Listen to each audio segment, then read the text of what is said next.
कोथरूडच्या एका बाईला असं वाटतंय की पुण्याचं नाव हे थोरले बाजीराव झालं पाहिजे, पण एक महिला म्हणून त्यांना ज्या राजमाता जिजाऊंनी पहिला सोन्याचा नांगर या पुणे शहरामध्ये फिरवला त्या माँसाहेब जिजाऊंचं त्यांना नाव का घेऊशी नाही वाटलं?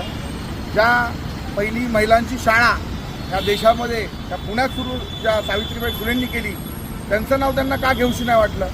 अहिल्याताई होळकर आहेत, संत मुक्ताबाई आहेत, त्यांची नावं त्यांना का घेऊशी नाही वाटली?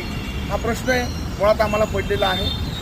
ही पुण्याची भूमी साधू संतांच्या पदस्पर्शाने पावन झालेली ही पुण्याची भूमी आहे आणि या भूमीला एक त्या सगळ्या लोकांचा एक दैदिप्यमान इतिहास लाभलेला आहे. त्यामुळे पुण्याचं नाव कसलंही बदलण्याचा विचार या लोकांनी करू नये अशी आमची विनंती राहील.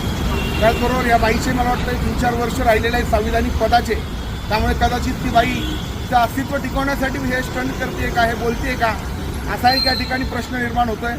त्यामुळे मला तर तेच वाटतं की ती अस्तित्व टिकवण्यासाठी बोलते, तर असं काय बोलू नको. हे तुझे शेवटचे 3-4 वर्ष आहेत अस्तित्व टिकवण्याचे, तर ते अस्तित्व टिकव, जास्त बाकीची लुडबुड करू नकोस. जय हिंद, जय महाराष्ट्र.